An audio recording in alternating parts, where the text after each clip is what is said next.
Hello and welcome to All Things Necessary, a podcast about the Christian life as expressed through the Episcopal Church and through Anglicanism. I'm your host, David Johnston, and today I have with me Helen King, who is an elected member of the General Synod's House of Laity and Vice Chair of Together for the Church of England, as well as Andrew McGowan, who is McFadden Professor of Anglican Studies at Yale Divinity School and Dean and President of Berkeley Divinity School at Yale. He's also a priest in the Anglican Church of Australia, which he asked me to mention so that his accent did not confuse anyone. So welcome to you both.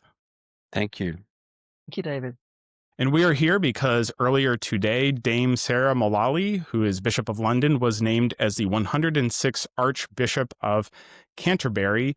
And so we're going to have a conversation about that. And so I think just to start us off, just initial thoughts on this choice. And Helen, how about we start with you since you are in the Church of England? Sure. No, I'm delighted. I wondered if it was going to be a woman. There were all sorts of rumours beforehand. But the Church of England is pretty conservative when it comes to these decisions, and I suspected it was going to be too soon for a woman to be appointed, no matter how good she was. So I'm delighted that Dame Sarah's considerable talents and experience have been recognised in this. So yeah, I'm delighted. I mean, I've met her at various things as well as Synod. We've had odd conversations in the corridor, and I think she's a great human being and a very pastoral bishop. Thanks. Andrew? Likewise, I think a good appointment, a strong appointment in terms of the candidate's experience and demonstrated expertise, and of course, exciting for those of us who are keen to see the full expression of the ministries of men and women at all levels of the church. So, and I think, but also because someone of such very clear competence and someone who's got such accomplishments in a variety of ways, one which will really help to carry the what shall we say, not the validity so much as the plausibility of such an appointment as more than merely a matter of identity politics, even though, of course, it's obviously significant for thinking about gender roles and relations. Great. Thank you both. And what do you think the selection of Dame Sarah means? What does that mean for what the Crown Nominations Commission was looking for in a candidate? Ooh, well, so the whole system of appointing an archbishop is really complicated, as you know. I don't know if your listeners are aware of the complete complexity of this one. It's the first time we've had some things. So, for example, 5 representatives from the Anglican Communion as members of the commission. That's never happened before. And when that was voted in, which is within my time on General Synod, it was felt that the Conservatives wanted that because they thought that bringing in other churches in the Anglican Communion made it less likely that we would have an inclusive Archbishop of Canterbury. In fact, it doesn't seem to have worked like that at all. We've also got 3 representatives there from Canterbury Diocese, all of whom I believe are inclusive.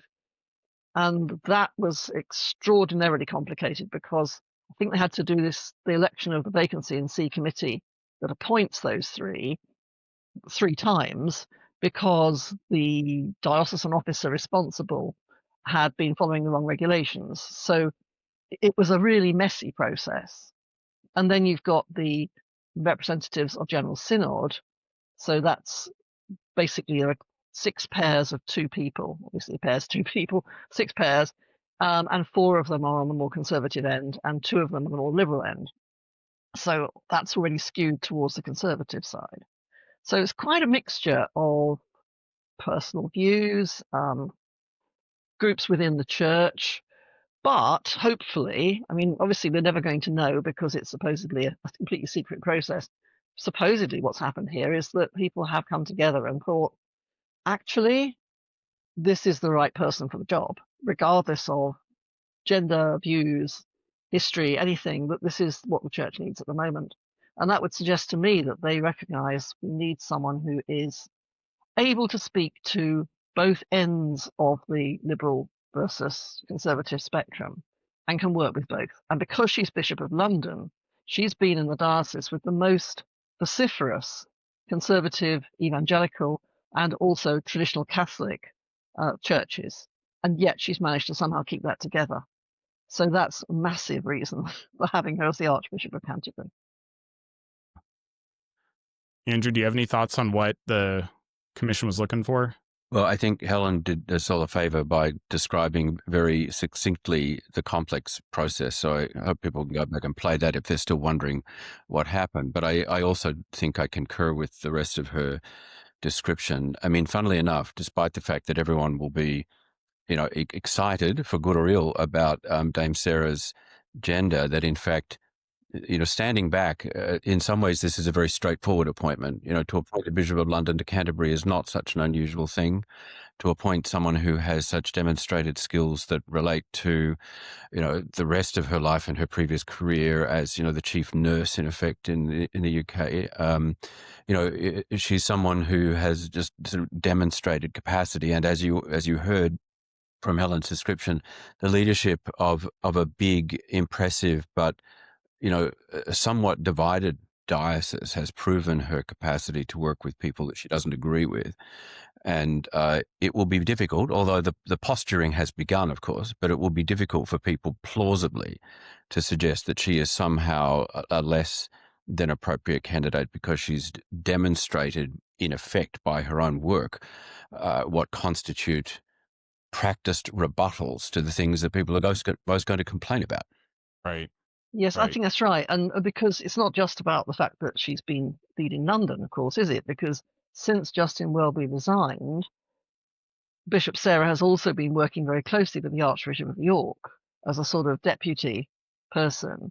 So sharing jobs with him and so on, and obviously working closely with him in all areas. So she's had that experience in addition to the London diocese experience. So even more obvious choice. In fact, I'm amazed that we didn't all think of this immediately. Yeah. And Helen, you touched on this a bit with the commission having 5 members from the wider Anglican Communion. What else made this search for the Archbishop of Canterbury different from prior selections? Well, because of having 5 Anglican Communion reps, it meant there were fewer reps from the Diocese of Canterbury. And that's very interesting when you think about the different roles that the Archbishop has. So both within the diocese, although there's also the Diocesan Bishop of Canterbury, that's Rose, but nevertheless, there is a role for the Archbishop there, then the role in the Church of England, and then the role in the Anglican Communion. And the balance between them is really difficult. Justin Welby gave various estimates for how much time he spent on each role, and the Anglican Communion came up as taking much more time than one might expect. And of course, he started his period as Archbishop by doing a tour of the Anglican Communion, visiting loads of different places. It's very difficult to know how this is going to work out under Sarah, whether she will be equally keen on visiting lots of places in the Anglican Communion, or whether she'll see her first priority as being to England. And I know the Anglican Communion is also discussing its view on what the right role of the Archbishop of Canterbury is, and whether there should be some sort of rotating role that goes between the different provinces. So it's quite an odd situation to come in as Archbishop when what the Archbishop is, and therefore who appoints the Archbishop, is also under discussion. If I can pick up on something that Helen just alluded to at the end, this is a curious time with regard to the role in the communion. And you heard already from her how this particular nomination process involved representatives from different parts of the communion, and Justin Welby had worked to implement that as a means of trying to do justice to what he saw as the significance of the role of the Archbishop in the communion. But we're dealing with the same time, just to expand on something Helen hinted at, with a set of proposals coming from the awkwardly named, let's see if I get it right, the Inter-Anglican Standing Commission on Faith and Order. So close, at least, isn't it? Yeah, it'll do. Their so-called Nairobi-Cairo proposals are actually envisaging stepping back from the assumption that the Archbishop of Canterbury is the chair of every meeting that happens at that kind of level. Not, I think, completely from the notion that the Archbishop has a symbolic role in the communion, and a substantial one for that matter too, but perhaps a less substantial one in terms of being seen as the person that always has to chair the Anglican Consultative Council, has to chair the primates, has to chair all these sorts of things. And there's obviously, on the one hand, a concern for the viability of the position here. But just to pause on that, because there's more to say about it, I note that really Bishop Sarah will now be caught, as it were, between streams which are moving in opposite directions. On the one hand, having been elected by a process which emphasizes the role in the communion. On the other hand, being subject to whatever this current is that will shift the way in which the Archbishop actually functions in the communion. And this is even without, although it's not irrelevant to the second part of that at least, this is even without considering the way in which the churches associated with the so-called GAFCON movement are questioning the significance of the See of Canterbury as the sort of head of a symbolic head of the communion at a time when they would prefer to sort of see power shifting into the hands of other people. But there's a bigger picture, which I'll perhaps pause and leave you to see if you want to come back to, about how people really understand the See of Canterbury and its role, even historically. I mean, it is tempting, I think, for Anglicans and Episcopalians to imagine that this is our Pope, Right. and that the Archbishop is somehow the head of the communion. This is barely the case in anything but the most sort of symbolic kind of role. And people, in other words, here's a slightly anticlimactic thing. People shouldn't be quite as excited about this outside the Church of England. This Dame Sarah, Bishop Sarah, has just been called to be the primate of all England. She hasn't been called to be your primate unless you're a member of the Church of England. Right. Yeah. Which kind of ties into a question. I kind of put a few feelers out there to see from listeners what kind of questions they might have. And I try to put it a little more politely than the question came in, but it kind of touches to what you were saying, Andrew. And that is like, what might you say to kind of your average Episcopalian in the United States or Anglican in Canada, or just anybody who's outside the Church of England? How much should such a person pay attention or care about the Archbishop of Canterbury, these larger church politics we've kind of been outlining here? Yeah, well, I think that's got to be for you two to answer, because I'm in the Church of England, so I can't say. I mean, I'm aware, within the Church of England, we have a lot of partnerships with other Anglican churches around the world. So in my diocese of Oxford, we have a couple of partnerships. The one with Kimberley and Kuruman in South Africa, we've recently had a conference together, and that's kind of important. So we do things with the Anglican Communion provinces, but that's very different from saying that somehow the Archbishop of Canterbury has authority over them. So we use the ties, and we try and do it in a non-imperialist way. It's not about us teaching them. It's about all of us working together and learning from each other. So in Oxford, for example, we're talking about doing online training courses jointly with our linked diocese across the world, and that would be them participating in teaching as well as in learning. So there's some really good things that happen within the Anglican Communion on a diocese by diocese basis, but really none of that has anything to do with the Archbishop. I don't have a neat sort of line for the coffee hour yet either, David, but I do think that it's important for us to say that, Bishop Sarah is going to be the Archbishop of Canterbury, that she's the primate of all England, and that church and that see have a particular historic significance for all the rest of us because of the way in which the Anglican Communion came about. But that, it could be the moment at which to do that little bit of teaching about saying, and by the way, did you realize that Anglican polity means that your own diocesan bishop is really the person that should be most concerned about and praying for first? Episcopalians, by the way, I think have a particular version of a problem about this because of the way in which the presiding bishop's role within the Episcopal Church has become a sort of executive presidency, which is not really characteristic of other churches of the Communion, where the primate tends to be a serving diocesan, just as in the Church of England. But I think that just as the American polity, the polity of TEC is a little bit like that of the American Republic, long may it live. But, that notion of a centralized executive presidency, I think, tends to cause American Episcopalians to extrapolate to think that the Archbishop of Canterbury has a similar role within the Communion as the presiding bishop has within the national church. But in fact, the presiding bishop's primacy in the Episcopal Church is not like that of the Archbishop of Canterbury in the Church of England in a variety of ways. And the Archbishop of Canterbury's role in the Communion is not really one of primacy, except in a very attenuated symbolic kind of sense. So let's all be happy for Bishop Sarah and for the Diocese of Canterbury and the Church of England. And let's take the opportunity to think about the fact that Anglican polity really places the emphasis upon the individual diocese and upon each province or national church of the Communion as having its own autonomy in how it undertakes its affairs. and to remember that then the challenges of how we live with difference across the provinces as well as within them is something that the Archbishop may be called to help us with as someone who has that historic sort of role that reminds us all of our common roots. Yeah, that's all really helpful. And I do think helping our mostly American audience understand how this is different than our own presiding bishop is key. And I'll be interested to see if I actually get any questions in the coffee hour line. I still think it's more likely I'll be asked, like, why wasn't I raptured 2 weeks ago, than to be asked about. That's just maybe my context. We've talked some about the impact on kind of the global Anglican Communion, but I'm wondering if there's anything you all haven't said yet about what kind of impact you think this will have for the wider Anglican Communion, with Dame Sarah being the selection. I've got Yeah, some thoughts, but Helen, do you want to go first again? well, it's impossible to know because it's such a diverse communion. I think that's one of Right, the points I'd make.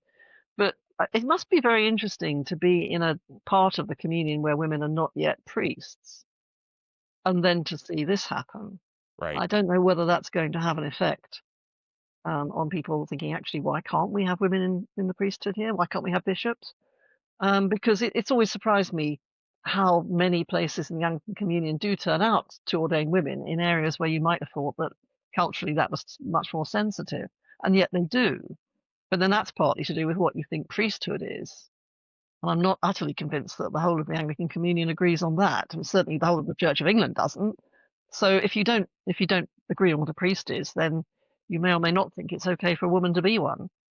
But it'll be interesting to see how that works in places where they currently don't have women priests. I think that's well put.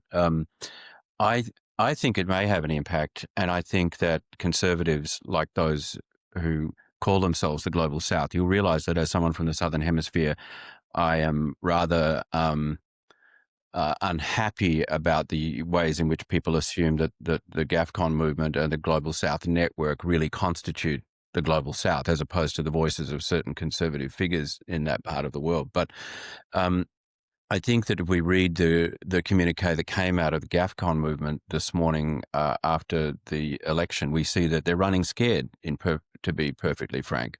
The conservative group within GAFCON, and I know that they're all pretty conservative, but people might need to sort of parse this a little bit further. There is a group within GAFCON that have been trying to use the sort of general unease that the whole group has about questions like same-sex unions and the ordination of persons in same-sex relationships, have been using that as a stalking horse to try and hold back a momentum within many of the churches within the movement that's in favor of women's ordination and even in favor of women's episcopate.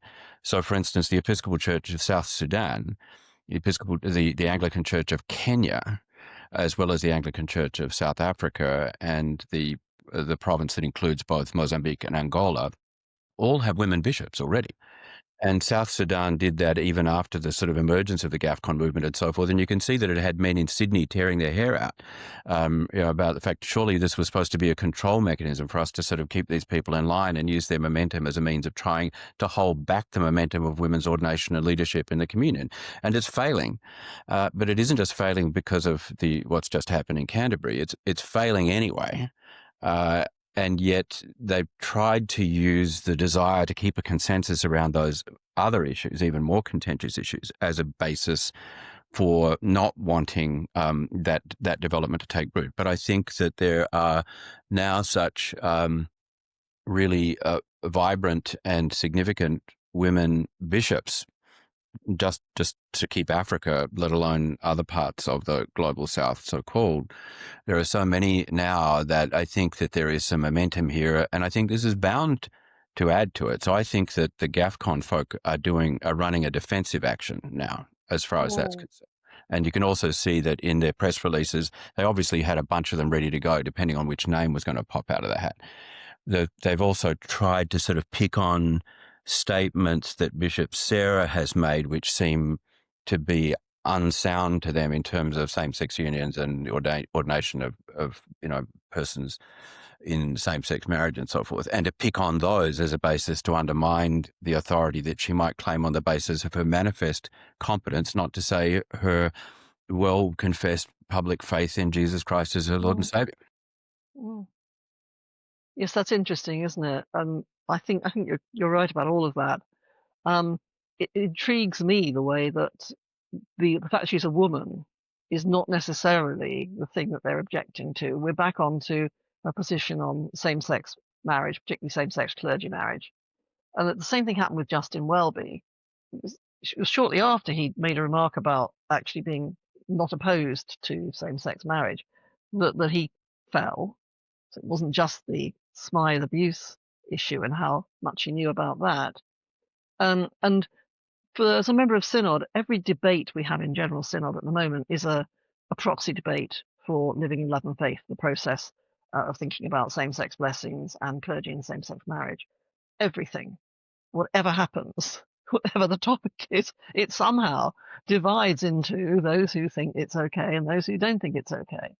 And of course, Bishop Sarah is going to not become the Archbishop until she's enthroned, but she's Archbishop-elect. And what happens on Monday? The House of Bishops meets straight into a 3-day meeting, which is going to decide, well, move towards deciding. We don't decide, do we? Move towards deciding what's going to come to General Synod in February about the whole same-sex marriage debate and the prayers of love and faith, the blessings for same-sex couples. And she's going to go straight into that. Now, a lot of people have been saying we can't know where that's going because we haven't got an archbishop. And the archbishop has a very important symbolic role there. The archbishop's role is fascinating in that some of the time you don't really notice archbishops, but when there's something critical in General Synod, once one of the archbishops stands up to speak, suddenly Synod listens. And if you're sort of a little bit swaying, not really sure how you're going to vote, there are members of Synod who will go with the Archbishop if they're not really certain. There's others who will ignore it, whatever the Archbishop says. But there is an impact there. So we know where Bishop Sarah stands on issues of same-sex relationships. We know that she has been the lead bishop for living in love and faith for, I think, 3 years. And I went to lots of meetings there when I was representing the various inclusive groups, which I was sort of convening, bringing lots of inclusive groups together to be briefed and to respond to what was happening on these topics. She was always absolutely brilliant for that. You knew what her views were, but she was also thinking about people who don't agree and how to keep the maximum number of people together. And that was really encouraging. She's very, very good at that. You never got the feeling that she was just pushing her own line. She was always listening. So to have her back in a position like this, anything could happen, I suppose, but it must surely influence the other bishops in the way it influences Synod. I know they're all princes in their own kingdoms when it comes to the bishop in the diocese, but there is something about what the Archbishop says, which will influence not all of them, but some of them. So she's got a baptism of fire coming up on Monday, Tuesday, Wednesday next week. Andrew, do you have any thoughts about, Helen's just talked about the influence the Archbishop of Canterbury has on decisions within the Church of England around something like same-sex marriage. What kind of influence do you think the Archbishop has in the wider Anglican Communion around this topic? Yeah, it's a good question, and there's no straightforward answer to that, but I think it works at a number of levels. Let's say I'm sure that in those what we call the instruments of communion, that is to say, the different sort of gatherings from the Anglican Consultative Council to the Lambeth Conference to the new arrival that decided it was an instrument of communion, the primates meeting. Come back for another conversation about that. That the Archbishop, of course, in that context, may have the same kind of moral or suasive authority among those groups that I think Helen described the Archbishops of previous times exercising in the General Synod of the Church of England, without quite the same sort of statutory or canonical sort of authority within those contexts. The reason given, by the way, for the existence of the primates as an instrument of communion is their capacity to speak to the communion on matters of significance. And if that's the case, then it's certainly possible for the Archbishop of Canterbury to speak to the communion on matters of significance and to add her voice. So that's one level. I guess the other most obvious level is insofar as the Archbishop of Canterbury is someone who has a voice which is attended to beyond those fairly esoteric councils. And this has functioned differently for other recent incumbents. I mean, Rowan Williams, of course, if we go back a couple, was someone whose voice as a theologian has continued to be very influential in the communion, but not necessarily on the niceties of Anglican polity so much as on the questions of God and human existence and the life of the church as a sacramental community and so on. So I think that we're probably going to wait to see what and how Bishop Sarah says as a teacher, as a bishop, who, like every bishop, must be a teacher of the church's faith, but who sits, in the chair of St. Augustine and thus has a certain kind of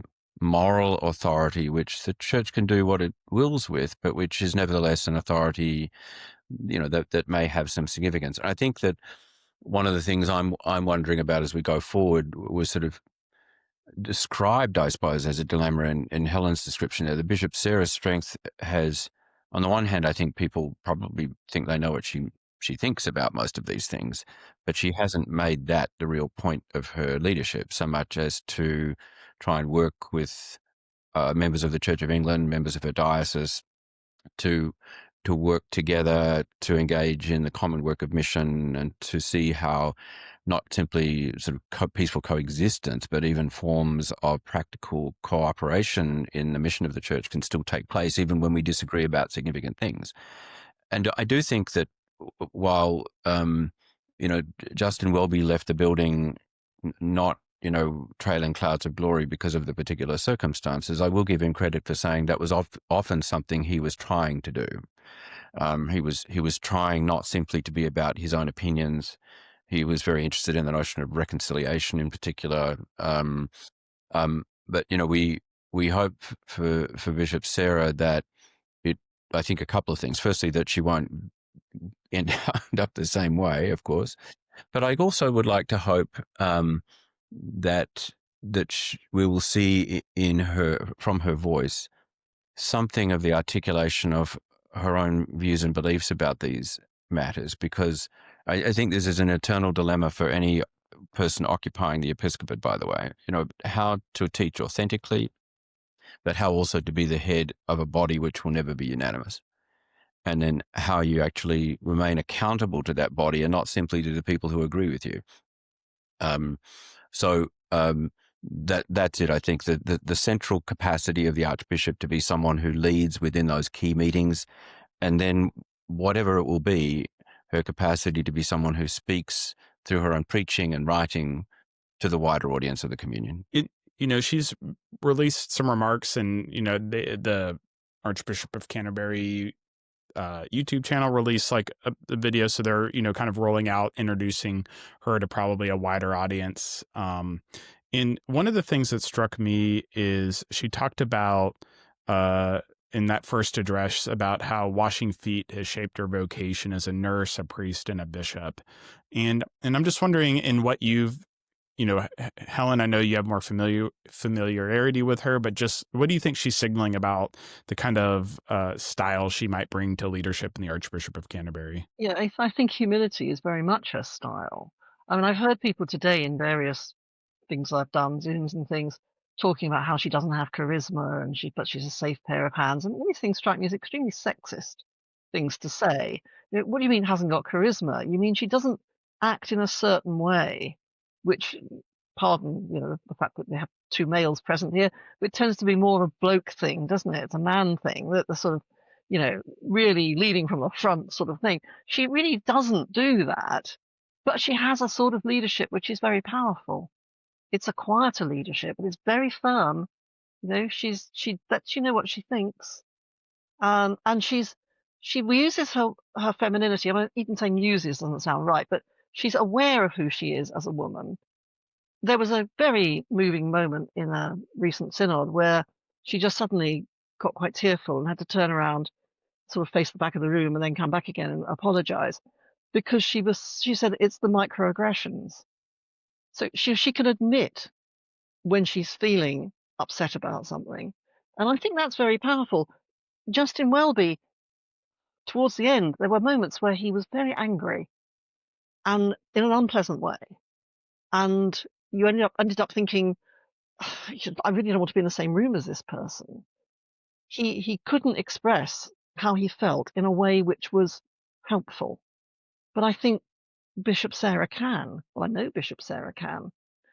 And she does get microaggressions all the time. As the most powerful bishop, London, big diocese and all that, in the Church of England. There was an occasion in Synod where the press started to get at her, or somebody got at her in the press, about the fact she was wearing very casual clothing. But at York General Synod, we all wear casual clothing. It's a dress-down synod. It always has been. And, the men are wearing shorts. And sitting next to a bishop in shorts, I find it a little bit unpleasant, to be quite honest. It depends on the legs, but generally, don't feel comfortable with that. But then she wears just a slightly sort of t-shirty t-shirt, and everyone's going, "Oh, not appropriate for a bishop." This sort of thing, she's had this all the time, and she's come through it, and she's come through it with grace. I think grace is one of her key words. And if people can recognize that and just take her as she is, as a lovely person, but not an idiot by any means, and certainly not a sort of, boring, safe pair of hands. There's a lot going on there, and I think we'll see her develop in the role. I think this role will actually help her to talk to us about what she believes and why she believes it. But as you said, she has a deep faith, and she's not embarrassed about saying that. She's a quite extraordinary woman, really. You're very lucky. Oh, may I just say, speaking as a Brit here, it is very disconcerting, having just got used to saying the King after my entire life saying the Queen, and now suddenly I'm supposed to be saying she when I'm talking about the Archbishop of Canterbury. It's mind-blowing. Still balancing out, though, by the sound of it. Oh, definitely balancing out, yes. Andrew, did you have any thoughts about what kind of leadership style she might bring, or what she might be signaling in her initial address? Well, this is very interesting, and I'll say something a little bit on the fearful side. I mean, I think that in the UK, as in the United States, we're in a really sort of parlous cultural moment with regard to a whole range of issues. And one of the things we're seeing, I think it's more evident in the United States, but I don't think folk in the UK are taking this for granted. In the United States, there's a sort of a public endorsement of all kinds of sort of outrageously intolerant and rude and sort of classless forms of behavior, which are not sort of gender neutral, to be honest. There's a kind of, the Pete Hegseth toxic masculinity being put on display for the generals this past week. That's just one instance of it. And, you see the way the cabinet functions in the United States, and it's all about a particular sort of performative masculinity, which really has, it's sickening, to be perfectly frank. They'll come for my green card if a whole lot of people look at your YouTube channel, by the way, David. Let's see how I do. But, and I think the cultural moment that we're in is one where Dame Sarah or Bishop Sarah will instantly be picked on for much worse things than wearing too casual a t-shirt. I think I already saw a couple of things today that were sounding as if the more scurrilous end of the media in Britain were sort of starting to paint her as a sort of woke feminist or something like this. And she'll have to have a thick skin. I mean, I think anybody in the See of Canterbury has to have a thick skin, but I think it's going to be harder for her as the first woman. I think it's going to be harder for her as a woman leader at this particular moment when a particular sort of, kind of masculinity, which really deserves to be on, the psychiatric sort of interrogation rather than in power, will make itself felt in ways that are going to be uncomfortable.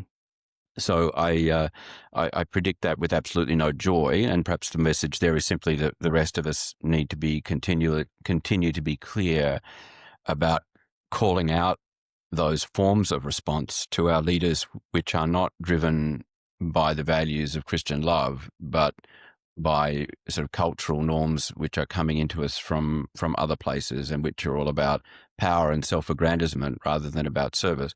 There's nothing more powerful that she can do than to continue to be herself and to manifest those values of seeing leadership as a form of service. The foot washing image is a powerful and substantial one, and it speaks for itself, but it won't satisfy everyone. Yes, it's interesting that when she talks about that, obviously she draws on her earlier experience in nursing, but some of the media today is just doing the former nurse. So actually former chief nursing officer, there's rather more to her. Nothing wrong with nurses, they're great, but she's got that, and she's been the nurse and she's been the person in the management role. You also got people saying, oh, she's just a management person. And no, she so isn't.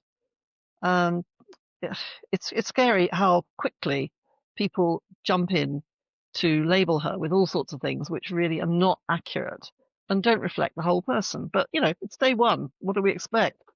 It'll calm down. Yeah, just it makes me think of, I saw a clip from a news article, maybe it's from Sky News, where it said, Oh yeah, woman named woman. Archbishop of Canterbury and managed to name her husband before her Yes, in the first absolutely. paragraph. And Woman, yes, that's her name apparently. yes, Woman. right, yeah, and it's just it is strange in this year of our Lord 2025 that wouldn't be caught sooner as being inappropriate for the moment and for the person who's been named to this long-standing and important office in the life of the church and in the life of England. And Andrew, to your point about some of what's going on in the United States and in the UK, I do think that kind of witness she can offer with that image of foot washing is important. The other quote from her address I've seen going around is this: in an age that craves certainty and tribalism, Anglicanism offers something quieter and stronger, shaped by prayer and lit from within by the glory of Christ. That is what gives me hope. Yeah, that was a very beautiful image, and particularly, after the appalling events in Manchester yesterday, Oh, yeah. we are all feeling very sensitive. Presumably when they pick this day for the day to do the announcement, you think, oh, quiet news day, and then something like that happens. But she responded to that in her address very sensitively. We work together with the Jewish community to battle against hate like this. She's aware that this is a very, very critical moment to suddenly become Archbishop. I mean, she hasn't the record that some of the candidates have of speaking out, particularly on the side of saying Israel is performing genocide. But she doesn't. It's nothing to stop her talking about that, and she talks about a lot of big issues of our day. And the big thing she's leading on at the moment is the issue of assisted suicide, assisted death, and that's that's a biggie in the Church of England. We've had 2 debates on it in the last 5 years, and we don't all agree.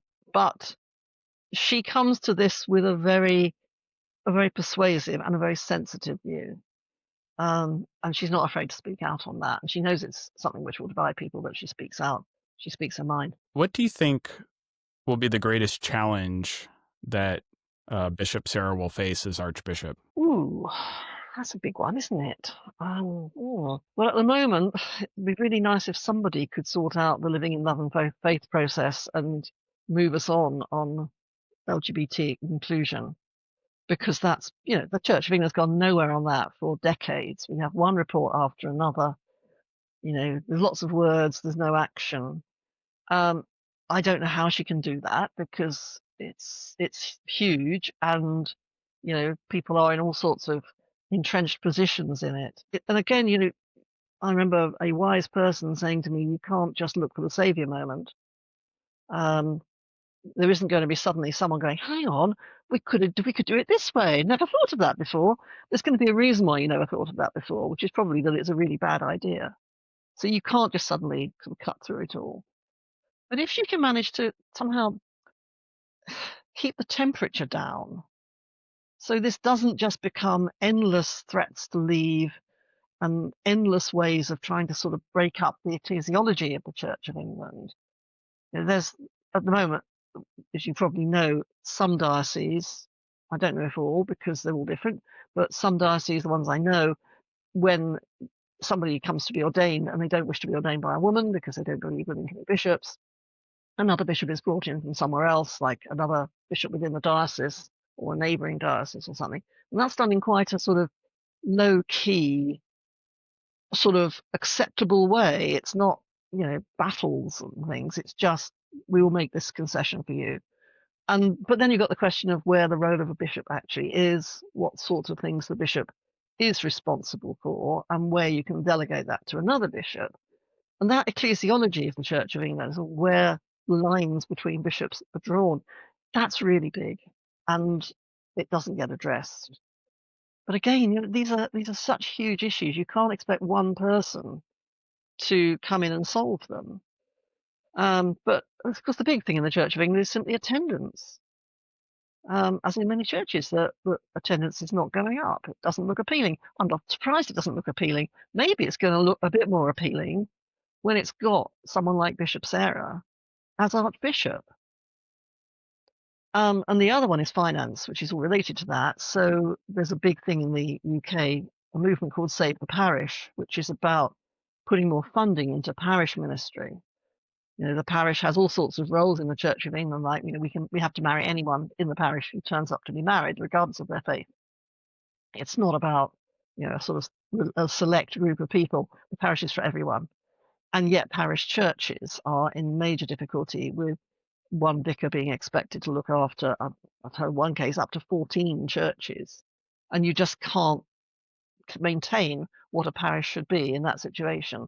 So the Save the Parish movement is very big and I think growing, particularly in a diocese like mine, Oxford, where we have big urban centres, but we also have a lot of rural churches and they're feeling very threatened.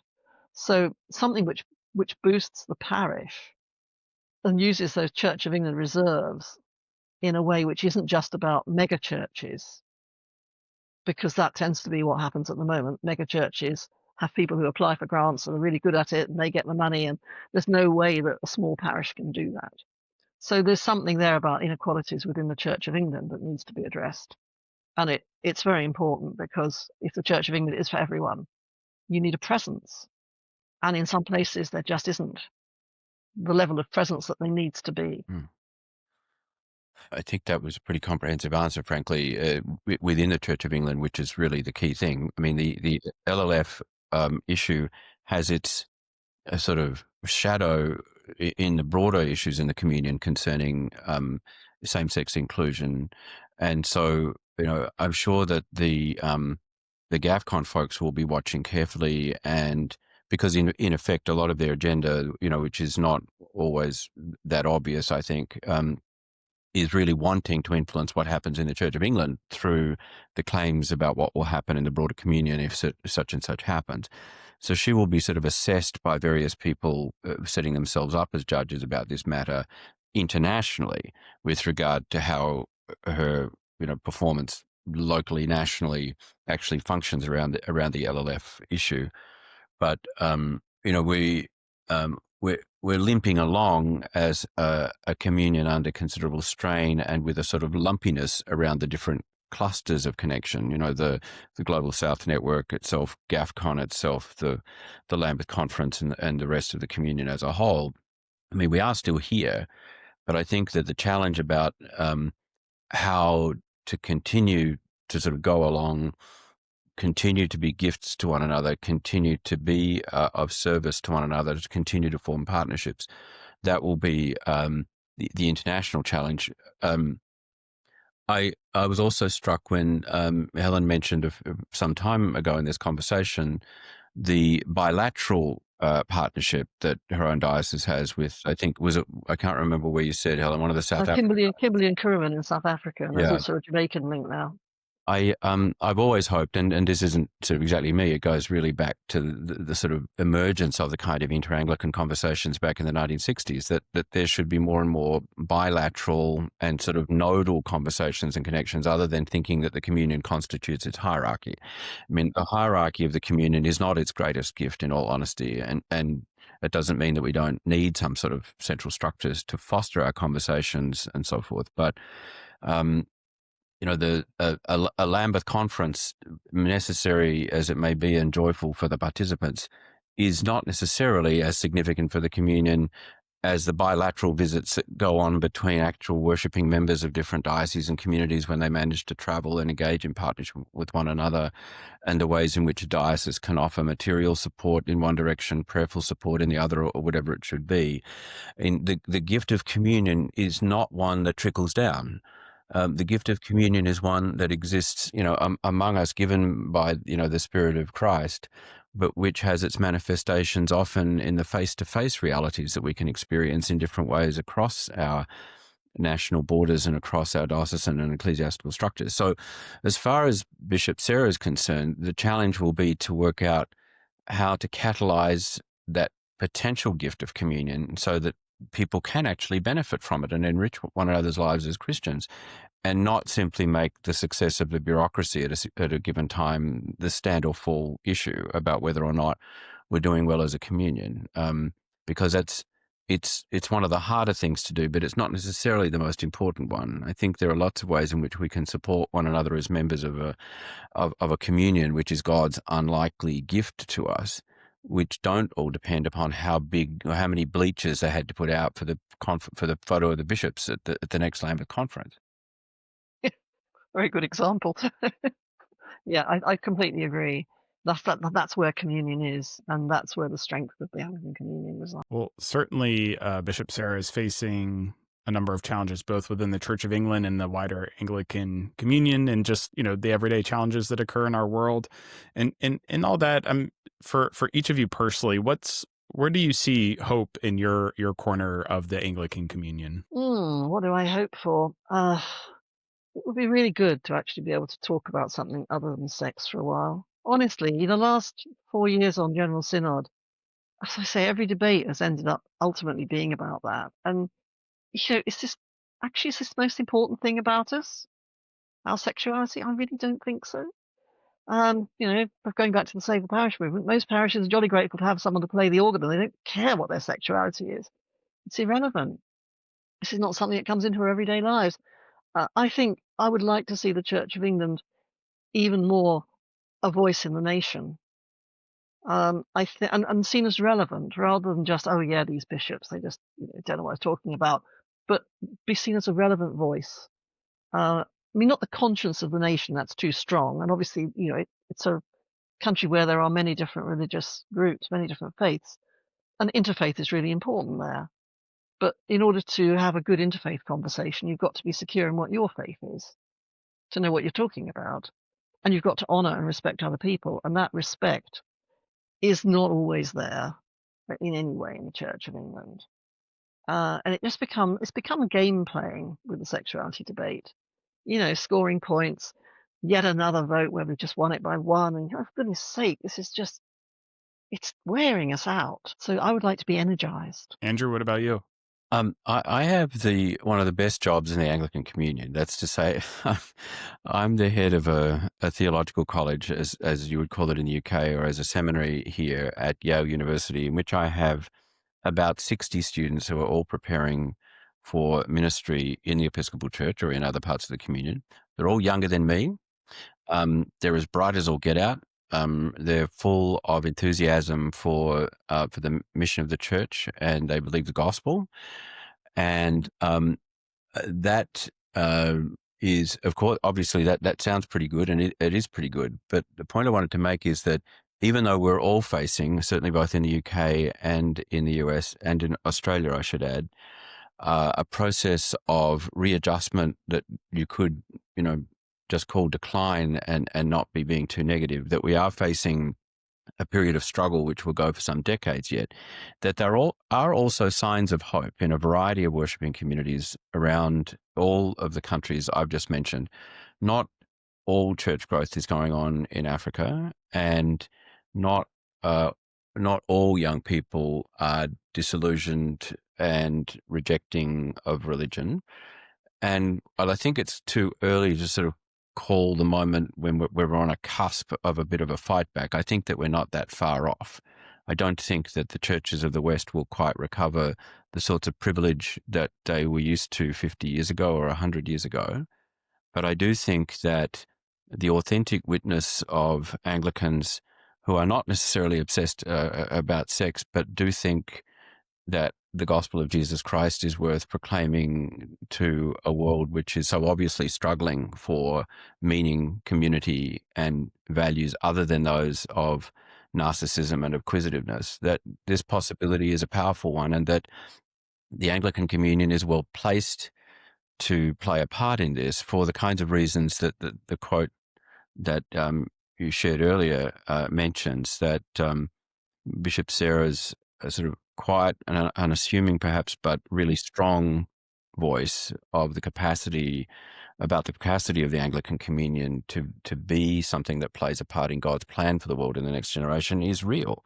And I think that she's someone who obviously has a deep faith, a low center of gravity, which is a good thing in that position, but for any of us, and who might be able to encourage the people who are looking for the signs of hope as we go forward to identify those and to bring them to fruition. I think that's really encouraging, Andrew, and I do like your reference to your role in the seminary.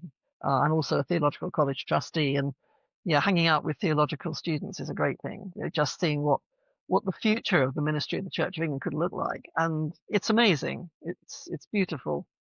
Yeah. So many different people, very diverse, in all sorts of ways. And we're now doing some work in the Church of England around working class ministry, for example, because it's very classist at the moment. So something like that is just revitalizes everything we do, and yeah, it gives you hope. And I'll just share for me as well that part of why I started this channel was we have a small campus ministry at Marshall University, which is a small state school. Campus ministry was a huge part of my time as a university student and hearing a call to ministry. And seeing young people who are either coming to the Christian faith for the first time or that they're looking for what Anglicanism offers. And it was only by learning from those young people that there was this kind of thriving YouTube ecosphere of Christian apologetics and why one should be Catholic, Orthodox, Protestant, and wanting to just provide something that fills a need. But yeah, that what Bishop Sarah said, that quote about Anglicanism offering something quieter and stronger, shaped by prayer and lit from within by the glory of Christ. Like, that's what I find the young people showing up to my parish and to our campus ministry, that's what they're looking for, coming from kind of two directions. Either they've gone through a crisis of faith and deconstructed and are putting something back together, or they might still be fairly traditionalist or conservative in a number of views, but they're looking for something. They're looking for what Anglicanism offers, where those views are not kind of used just as a political vehicle for some other project. And it's just been really amazing to see people coming together across these different life experiences. And so I just, hearing, I was not very familiar with Bishop Sarah before, but I'm thrilled with what I've heard from her so far. Good. And any other thoughts before we conclude our time together? No, I think we've covered a pretty wide range here. We have, and so let's pray for her, and as she sort of takes on this really daunting task. It's something that's obviously a call rather than something anyone would seek. I saw a story a couple of days ago speculating about the candidates, and it said something about the successful candidate, and I thought, oh gee, I bet that's not how any of the candidates think of it. No. It's not like running for bishop as happens in some places. This is definitely someone who's been willing to accept a burden. So I'm grateful to her, and pray that she's able to be sustained and to fulfill her enormous potential for it. Yeah, absolutely, Andrew. And I remember when she stood down from her period of being the lead bishop for the LLF process, someone said to her, sort of jokingly, "Oh, well, you'll be free to stand for Archbishop of Canterbury then." And she went, "You must be joking. No way." And I thought, she's sensible, because you can tell when people really mean that, or when they actually mean, yeah, wouldn't that be great? She genuinely, I think, really didn't want to do this, but she's thought this through. She's prayed about it. She's worked with the commission that appoints. And she's realized that she is the woman that we need now. Helen, Andrew, thank you again for your time, and do invite your prayers for Bishop Sarah, for the Church of England, and for the Anglican Communion. Take care, Thank and you God so bless. much. Thank you both. Yeah.